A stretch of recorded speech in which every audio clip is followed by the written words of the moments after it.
মাজবাট বাকী ৰাইজে মোক যথেষ্ট মৰম দিছে, আশীৰ্বাদ দিছে।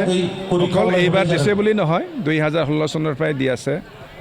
আৰু মাজবাট সমষ্টি ৰাইজে মোৰ ওপৰত যথেষ্ট আশাও আছে। তো ৰাইজৰ যিখিনি আশা আকাংক্ষা এইখিনি মই কামৰ দ্বাৰা তেখেতসকলক মই ঘূৰাই দিম। কিন্তু আপাতত মই এতিয়া কি দিম? ৰাইজে যিহেতু এইবাৰ মোক বিপুল ভোটত জিকালে, তাৰ কাৰণে ৰাইজক আজি মই মাতিছোঁ তেওঁলোকক মাত্ৰ মোৰ ভাষাৰে ধন্যবাদ যাচিবৰ কাৰণে।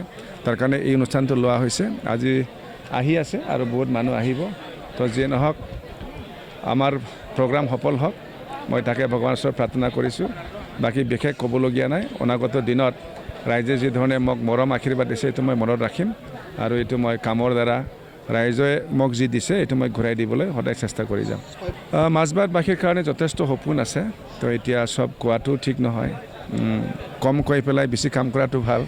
তাৰ কাৰণে দেখি যাব আপোনালোকে, যি পাৰোঁ কাম কৰি যাই থাকিম। বিশেষ কৰি স্বাস্থ্য শিক্ষাত মই প্ৰথমে কাম কৰিব হাতত ল'ম।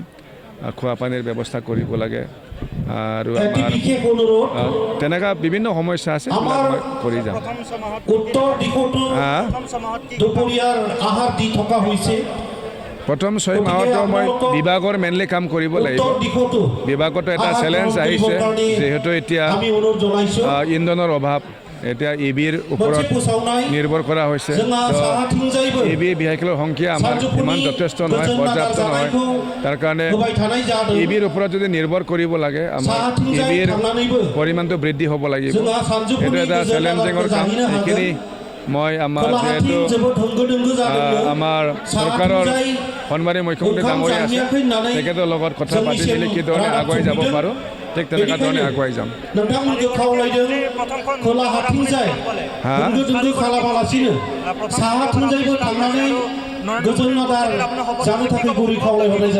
নাই, এইটোতো সঁচাকৈ মোৰ কাৰণে খুব সৌভাগ্যৰ বিষয়। এটা ঐতিহাসিক অনুষ্ঠানত আৰু অকল 4জন মন্ত্ৰীৰ তালিকাত যে মোৰ নামো আছে, এইটো আৰু মই ভাষাৰে মোৰ ভাল পোৱাটো মই শেষ কৰিব নোৱাৰিম। আৰু এই সভাখনত মই আমাৰ দেশৰ প্ৰধানমন্ত্ৰী ডাঙৰীয়াৰ মই আশীৰ্বাদো পাইছোঁ। মানে মনত অত্যন্ত আনন্দ আছে। আমাক তেখেতসকলে যিটো কাম কৰিবৰ কাৰণে সুযোগ দিলে, সেইটোৱে আৰু ৰাইজৰ আমি বিশ্বাস দিব পাৰিছোঁ। কাৰণ আমাৰ BTSৰ চিফ হাগ্ৰামা মহিলাৰী ডাঙৰীয়া যিটো প্ৰতিশ্ৰুতি দিছে, আৰু অসমৰ আমাৰ সন্মানীয় chief minister doctor Himanta Biswa Sarma ডাঙৰীয়া ৰাইজক যি ধৰণৰ প্ৰতিশ্ৰুতি দি সম্পূৰ্ণভাৱে পালন কৰি দেখালে, এই কথাখিনি ৰাইজে বিশ্বাস ৰাখি যি ধৰণৰ আমাক সকলোৱে ৰাইজে বিশ্বাস ৰাখি ভোট দিলে, এইটোৱে আমাৰ এইটো মানে ৰাইজৰ আজি যিটো আমি চৰণ বড়ো ডাঙৰীয়াক সকলোৱে ৰাইজে যি ধৰণৰ দলে বলে আহি ভোট দি জয়যুক্ত কৰিলে, ইয়াৰ কাৰণে আমি আজি ভিক্টৰী চেলিব্ৰেশ্যন সেই অনুষ্ঠানটো ৰাখিছোঁ। সকলো আমাৰ মাজবাট সমষ্টিবাসী ৰাইজ আৰু আমাৰ বিদেশবাসী ৰাইজে সকলো আমি নিমন্ত্ৰণ কৰিছোঁ। এই নিমন্ত্ৰণ মতে ইয়াত সকলোৱে আহি আমাক সহযোগিতা কৰিছে, ইয়াৰ কাৰণে সকলোৱে ধন্যবাদ দিছোঁ। আৰু আমাৰ বৰ্তমান চৰণ বড়ো ডাঙৰীয়া যিহেতু মন্ত্ৰীত্বৰ দায়িত্ব পালে, আশা কৰিছোঁ ৰাইজে আশা কৰা ধৰণে তেখেতে আমাৰ অঞ্চলবিলাকক উন্নয়ন কাম কৰিব আৰু ভৱিষ্যতলৈ তেখেতে মানে আৰু আগুৱাই যাব পাৰক।